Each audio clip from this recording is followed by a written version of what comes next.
Hello, everyone. It's Wednesday, November the 29th. We've got a bunch of stuff to go over here and lots and lots and lots of stuff going on, as you can imagine. But we have the commissioner of our Division of Corrections, Billy Marshall, with us. We've got our DNR director, Brett McMillian, with us, and they'll be sharing some comments in just a few minutes here. Very, very, very happily, I am able to report that gas service has been restored to 100% of the 46 miles of affected gas lines. I declared a state of emergency, and in Kanawha County, it was the right thing to do. We jumped all over it, and all of a sudden, lo and behold, a lot of good things have happened. We hate the disruption, but we're very thankful that we didn't have horribly severe weather, and this cold snap held off just long enough for us to get the gas back on. And we thank the gas people and everything for all the great work that they did. It was unbelievable, the number of crews and the number of people, and so lots of good work by a lot of people pulling the rope together. And so we're really happy for the west side, and it's good stuff. I've got a couple of appointments here. The 23rd Family Circuit Court that services Hampshire, Mineral, and Morgan counties. I am announcing today that Meredith Haynes will be your new judge, and Meredith will do a great job. She's a West Virginia University college, the College of Law graduate, and she's just, to me, she's the right choice for the position, and highly recommended by a bunch of folks and everything. And so, Meredith, go to it, do a great job for us. I know you will. The 12th Family Circuit Court Judge in Mercer and McDowell counties. I'm announcing today the appointment of Angela Walters. And Angela, is a Western University Law graduate in 1994. She's a member of the West Virginia State Bar, and Angela, I'm sure, is so qualified it's unbelievable. And again, lots and lots of folks recommending, and just go tear it up, Angela. Do a great job for us. We want to even things out here, but DNR is with us today, Brett McMillian, but we're going to announce the Girl Scouts partnership with us. And today I am absolutely thrilled beyond belief to officially sign an MOU, and we'll do it in just a second in front of you, to start a partnership between the West Virginia Division of Natural Resources and the Black Diamond Council of the Girl Scouts of America. So starting today, the Girl Scouts from the Black Diamond Council can now camp for free at our state parks as long as the space is available. And we ask them, to do special projects around the state. And so here I go right now, signing this MOU. And, I want everybody to see that we're off and running on this. And Brett McMillian is going to talk to us. And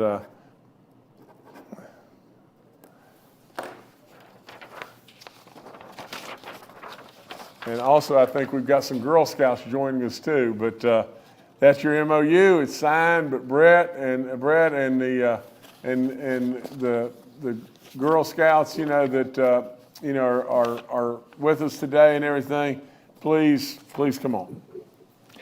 All right. Well, thank you, Governor. That's absolutely awesome. And we do have 6 of our future leaders here that are very excited to meet you. We've been talking quite a bit since they got on the air, and we're very excited. This is a great program. Our state parks, there's not a better resource out there, as you know, for promoting conservation and helping to shape the minds of these young ladies. Maybe even later on in the summer, we discussed earlier that once they get a project or two complete, maybe we can revisit them and pop in to say hi and just to check their status. These ladies are pretty excited, and if we could, I'd love for them to tell you their name and where they're from. And I know we've got a little bit of an audio challenge, so maybe Beth Casey, who's their leader and has been fabulous to work with through this project, can help us through that. So Beth, I'll turn it over to you. I know the girls have been very patient, and they are superstars. We're tickled to death to get into this. So Beth, if you'd say a couple of words and maybe let the girls introduce themselves and say hi to the governor. I know they're very excited. He is a superstar too.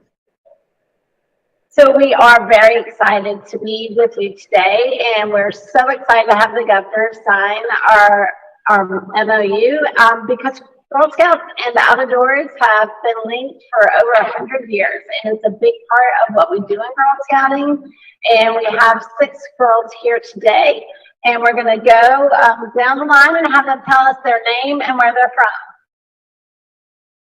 I'm Lily Torreson, and I'm from Faith Valley. I'm Rachel, and I'm from St. Albans. I'm Patty, and I'm from Sissonville. And in the back row. I'm Karen. I'm Adam, and I'm from Morgan County. I'm McKenna, and I'm from Usage. So we're excited to be here. We're excited to do more with our West Virginia State Parks, and we've really enjoyed the partnership we've had in recent years, of especially our Girl Scouts Love State Parks Day, which we do in September each year. So we're super excited to continue and grow that partnership. That's great. We are so excited to do so. And Governor, we appreciate all the support you've given our state park system to make things like this happen. And we're very excited. So hopefully we can check in soon. And I was joking earlier with the girls about the turkey. So you know what? Get those last leftovers. They all stated they had a great holiday. So this is just great, Governor. Well, I don't know how it gets any better than that. I mean, really and truly, for all those that are watching, on TV and everything today, just take heed. Take heed to those young ladies and everything, and all the principles and tradition and everything that they learn, in being in Scouts is just it will absolutely change their life. And so, for all the people that are helping them and their Scout leaders and everything, thank you so much, and we're really proud of you. I mean, just keep doing the great work. And young ladies, I could not be happier for you. And I mean it. You make me proud in every way. I love being with the kids, and you can tell by the tone of my voice and the smile on my face. There's a lot of people have told me in the past, a long time ago, kids know if you like them. And I hope to goodness you know that I not only like you, but I love you in every way. And I'm really, really proud of what you're doing. And so thank you so much. God bless each and every one of you. Be safe and make us proud as you go forward. Thank you. Thank you, Governor. No, thank you, Brett. Okay, I'm going to switch channels with you just, real quick here. But, we had a monster trout contest. And to be perfectly honest, I've looked at a bunch of pictures of fish that have been caught.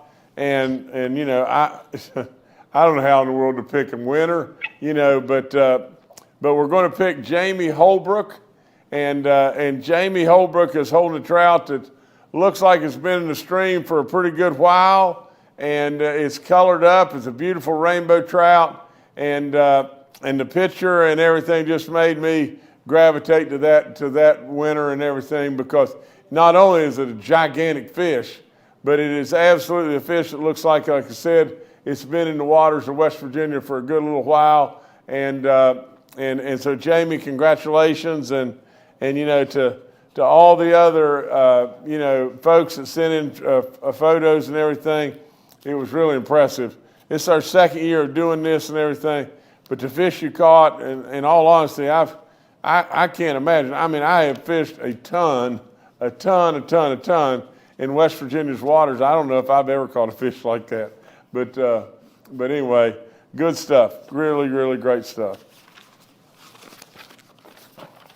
Okay, we got our big buck contest, and I can tell you yesterday, by some, hook or crook reason, it was about 4:00 in the day. I had a ball game to coach that night, and it just so happened I wasn't very far from one of my blinds, and a fellow was kind enough to bring my stuff, and I took my bow, and I don't gun hunt much and everything, but I took my bow, and I hadn't had the opportunity to get a deer and everything this year, and I've been a couple times, but haven't been very successful, And so I went, I've got a video, we have a little camera there, and you can see this, buck that was chasing these does around. It just so happened that it came a little bit too close, and I was able to harvest this buck. But all you got to do is get out and see the greatness in this incredible state.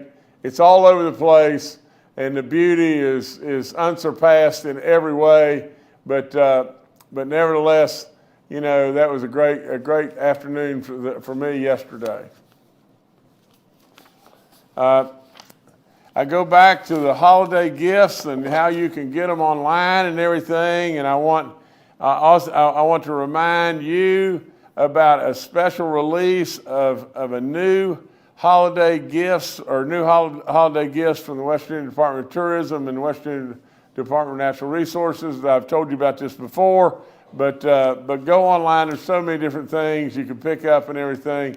Whether it be park passes or overnight stays or gifts and everything that that would be on sale, at a gift shop at a park that now you can buy online.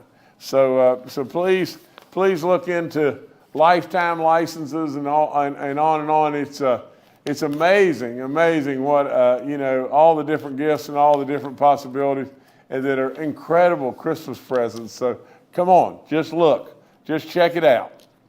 The West Virginia State Parks is currently running a special holiday promotion on gift cards, and basically what they're going to do is when you buy a gift card for somebody to go to one of the state parks and everything, they're going to add something to it. I don't know what it'll be. If it's $100, they're going to add $20 to it or something along those lines. But anyway, take advantage. Our state parks are so unbelievable, and we've put in $100+ million into those parks and everything to make them better and better and better for everyone, and they're out of sight. So look at doing that and everything. What an incredible gift, and I'll promise you, whomever you'd be giving it to would really be appreciative. So think about it. Billy Marshall's going to be on with us now, but today I'm really proud to announce that our Division of Corrections and Rehabilitation has successfully graduated a gigantic class and everything, with 6 basic training classes that we graduated and everything, a total of 227 new correctional officers will be, in our facilities in the state of West Virginia. But Billy, come on, and Billy is our Commissioner of the Division of Corrections and Rehabilitation, and Billy's doing a great job. So thank you, Billy. Yeah, thank you, Governor. Just like to add to that, we've been able to, over the last several months, we've been able to restructure our academy process, which has allowed our superintendents to get new recruits on the job, what we call OJT training, on the job training, for a couple of weeks to see if those individuals are actually cut out for what the tasks are in our jails and prisons and juvenile centers. It's really improved the process. It's really allowed the individual to get within our facilities, behind the doors, to see if they're cut out for this kind of a work, because it takes a special kind of person to do what we do, and so that's really been beneficial.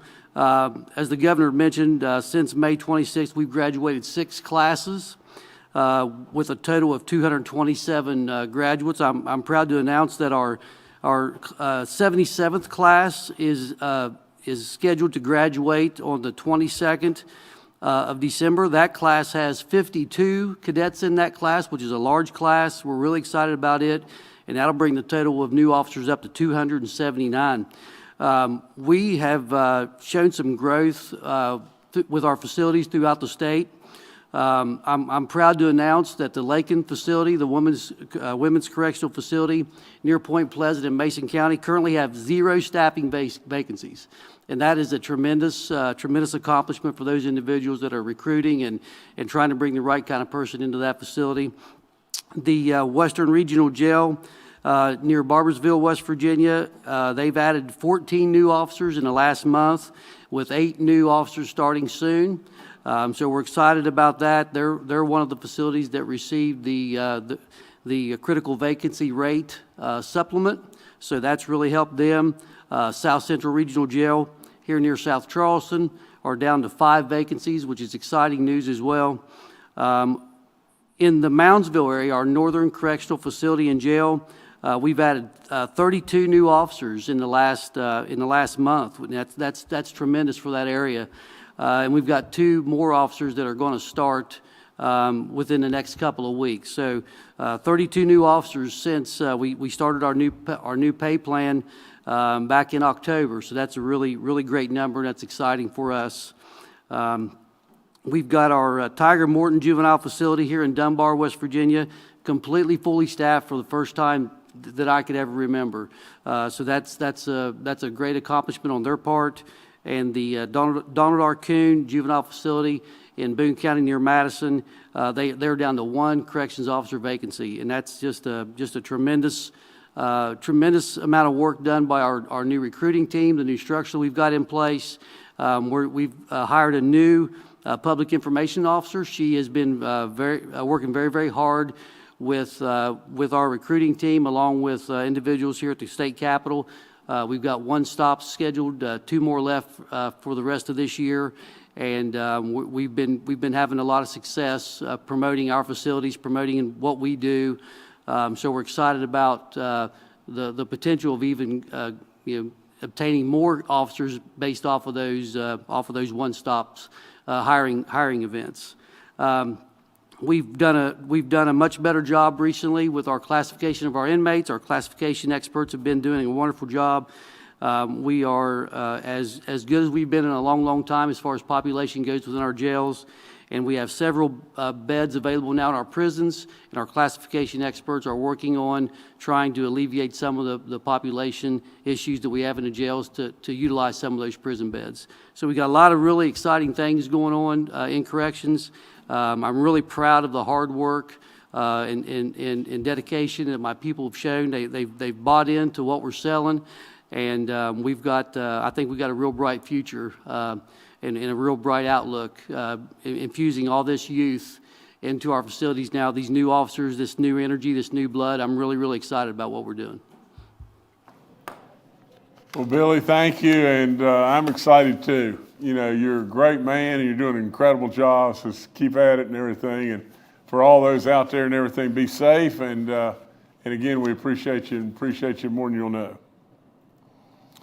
I sent a letter yesterday, and up from the standpoint of a letter in regard, to the situation that there's, I don't know if it's a rumor or I don't know if it's a real deal, but there was, and I don't want to scare people at this time of year especially, but there's a rumor floating around that our 800 hardworking West Virginians with the Postal Service and everything, that processing center may very well be on the block to be moved to Pennsylvania, and I sure to goodness hope that and pray that that's not going to be the case.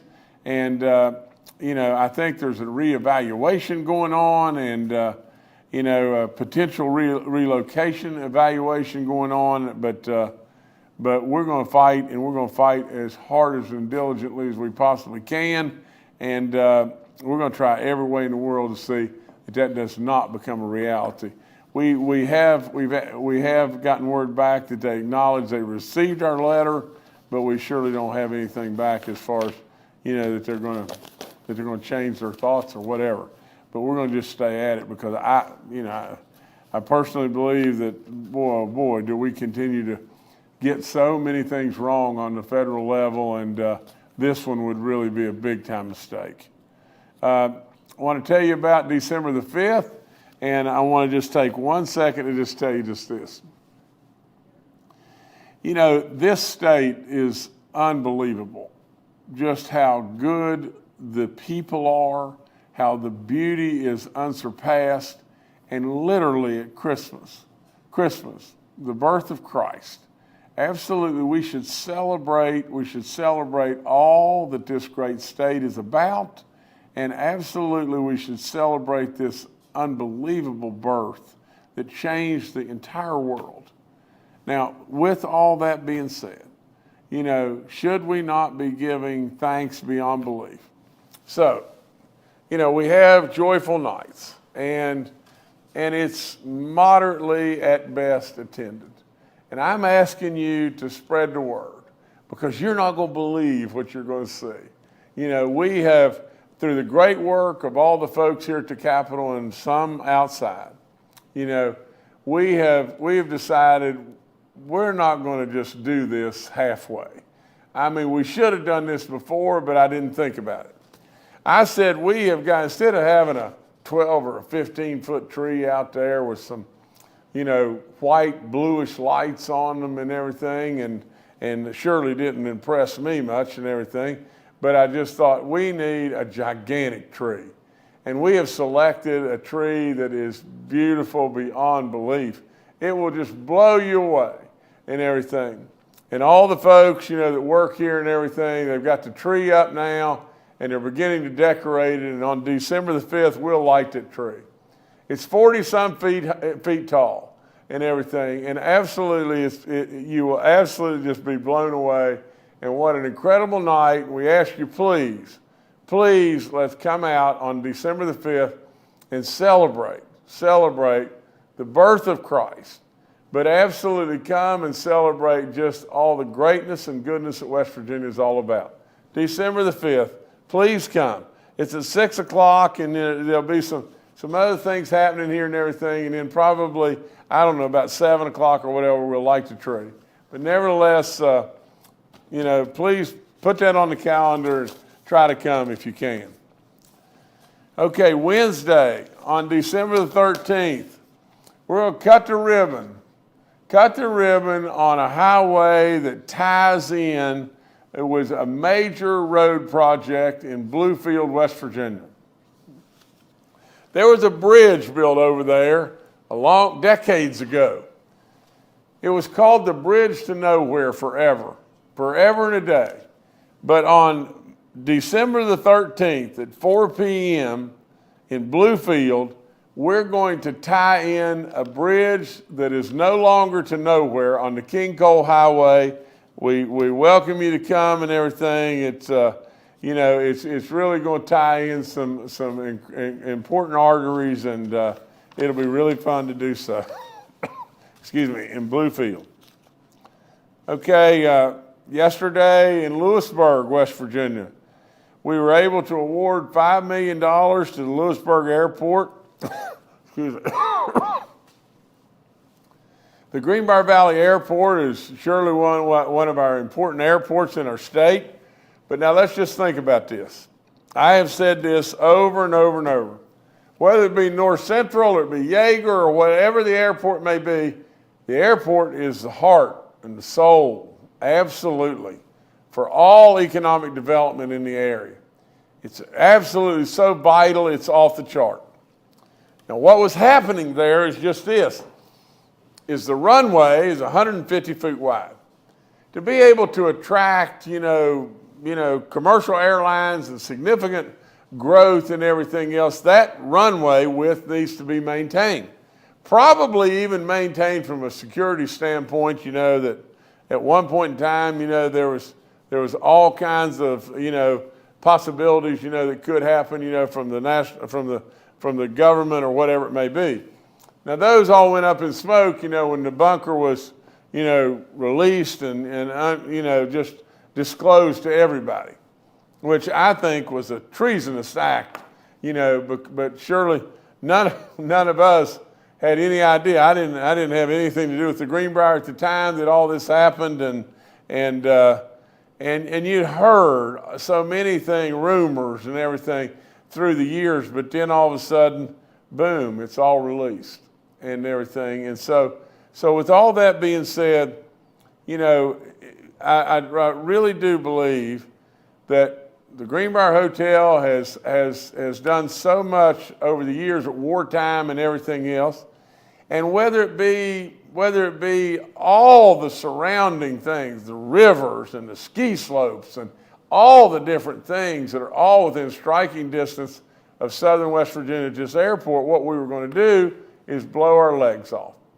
You know, basically we were going to, you know, take a runway from 150 feet down to 100, and if we did that forevermore, we were just putting a nail in the coffin, and as far as potential economic growth to that area or the surrounding areas, whether it be in and of course we want to take care of West Virginia first and foremost, but in the counties of Virginia that touch, come very, very close to us and everything, all through our southern West Virginia counties and everything, all over the place from Pocahontas County to on and on and on. Just absolutely, we need to keep this runway at the proper width. And so we were able to put some real money into that, as well as a little bit of work in the terminal building, $1 million in the terminal building. We have seen what's happened with Yeager. We have seen what's happened with North Central, and on and on and on. So just remember, it's really, really, really, in my opinion, big time, great investment. Okay, we've got some, I guess these are I'm not going to get into picking winners and everything, but we've got some incredible football that is going to be played in our Super Six in Wheeling, and we've got Fairmont Senior taking on North Marion in Class AA. We've got Princeton playing Martinsburg in AAA, in Class AAA. Now get this, the Princeton Tigers beat Bridgeport just the other day. The final score of the game without any overtimes was 73-70. It's amazing. Gosh, absolutely amazing. And Greenbrier West, it takes on Williamston, and Williamston is absolutely, and Greenbrier West are both undefeated. This will be a battle of the undefeateds, and both teams are 13-0 at this time. Congrats so much to all these teams, and all their coaches, all the community and everything. We congratulate them in every way. Okay, from a college football standpoint, both our teams, Marshall and WVU, are bowl eligible, and we don't know where they're going to go right yet and everything, but really, really good stuff. The Baylor game, WVU won. I don't know how in the world we got there, but and we won the game, which was terrific, terrific, terrific. I think maybe it makes up a little bit for that Houston loss and the Hail Mary at the end of the game, but Marshall stepped up, beat Arkansas State to become bowl eligible. Really good stuff. So. Coach Brown, Coach Huff, way to go. Really proud of your programs, proud of all the good stuff you do. And finally, we wish the WVU men's soccer. Absolutely, they're in the Elite Eight now. Marshall was defeated by Stanford in a very, heavily contested game, but, absolutely we want the Mountaineers to go as far as they possibly can. We rooted hard for both our teams, but now we've only got one, and so we all get behind WVU in every way. That's all I've got right now. Thank you so much. All right, thank you, Governor. We'll now go to questions from members of the media. The first today from Kenny Bass with WCHS and Fox 11. Hi, Governor. Congratulations on your deer. A quick question about the west side.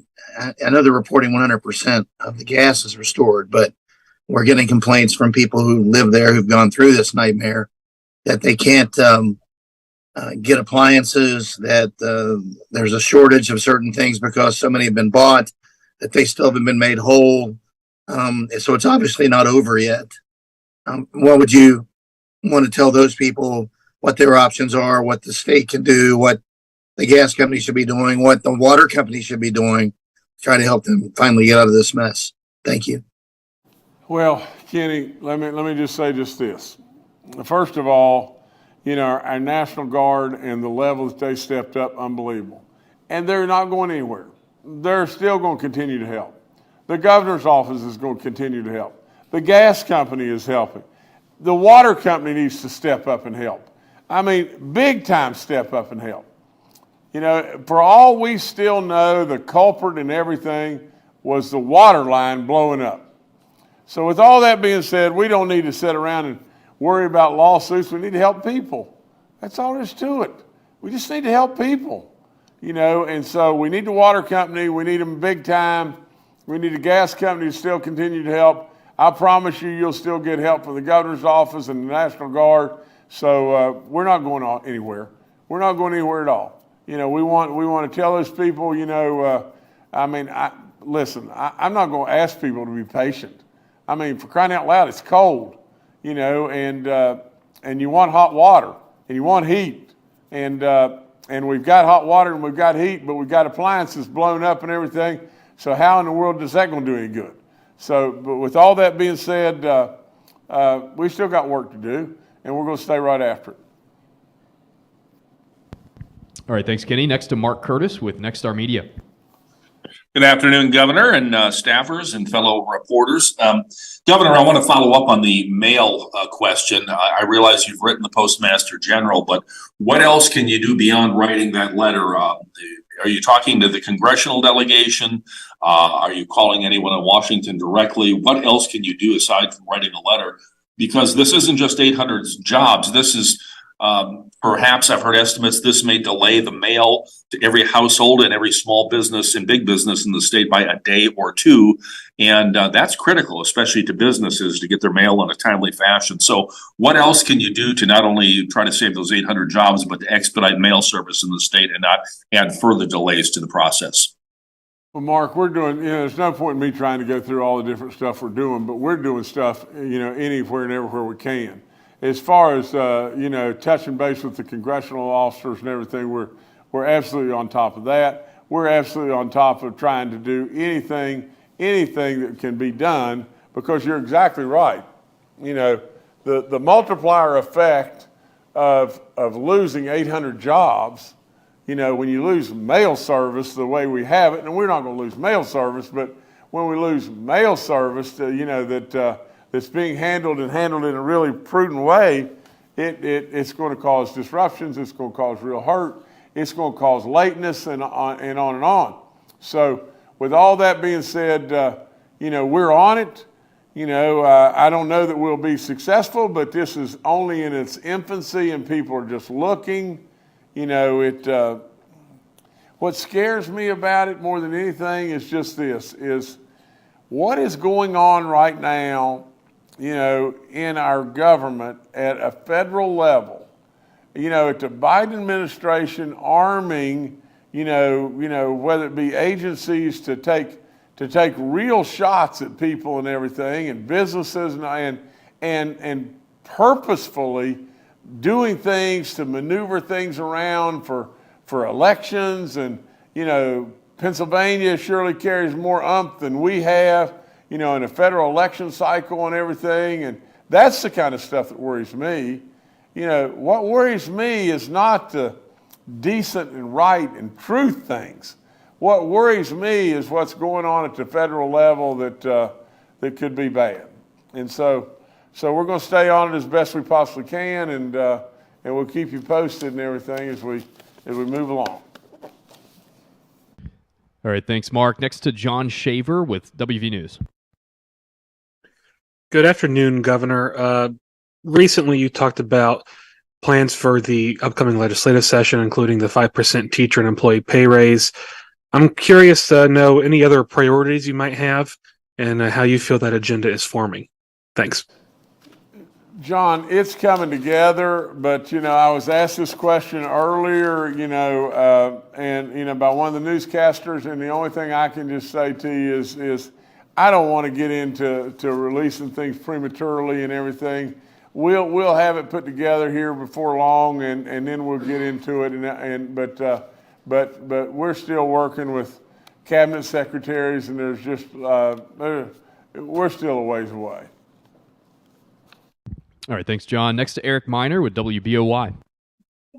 Hello, Governor. On Tuesday, we got hit with about a half inch of snow, which led to dozens of car crashes, cars sliding into ditches, schools delayed, and roads closed. Local officials in Monongalia County specifically have expressed dissatisfaction with the DOH's level of readiness for this weather event. State Senator Oliverio tells me he called your office this morning to also register his concerns. So my question for you is, how do you rate the DOH response to Tuesday's snow, and how do you answer those concerns coming from state, county, and city leaders? Well, let's be really fair. That's all I know how to be. You know, I think with all in me that, you know, Jimmy Riston and his crew were absolutely knowledgeable of the cold weather and the bad stuff coming and everything, the possibility of snow. And I would bet an awful lot that those people were ready and they were doing their job. You know, literally, it's never going to be perfect. And we're, you know, it's wintertime. It's wintertime in West Virginia. And when we haven't had winter for a little while, we're going to probably have accidents, and we're going to offer up for people to be really safe and do their job. But and it won't be perfect. There's no possibility it can be perfect. But I think if we step back truly, and we look at where we were, and we are honest about where we are now and what we're doing now, you know, these people are doing a hell of a job. That's all there is to it. Now, it'd be nice for a politician to jump up on a soapbox and say, yeah, and this and all this stuff and everything. But really and truly, at the end of the day, I say they're doing a hell of a job. Now, can we make it better? Sure. And do we want to keep trying to make it better? Sure. Absolutely. And we want to remind people to be super safe. And but there's a lot of people working, there are a lot of people doing a lot of great work in West Virginia, and we don't want to forget that either. All right, thank you. Governor, back to you. Okay, I'm not going to go through all the stuff and everything, but we appreciate the Girl Scouts and Brett McMillian and Billy Marshall being on, and Billy, keep doing great work with corrections and graduating those folks and everything, because we're going to fill those vacancies, and we're making some real headway there. And Brett, you know, just keep doing great work with, you know, all the incredible parts of nature that touches our souls. So I'm not going to go through all the rest of it and everything, but thank y'all so much, and we'll see you real soon. Thank you now.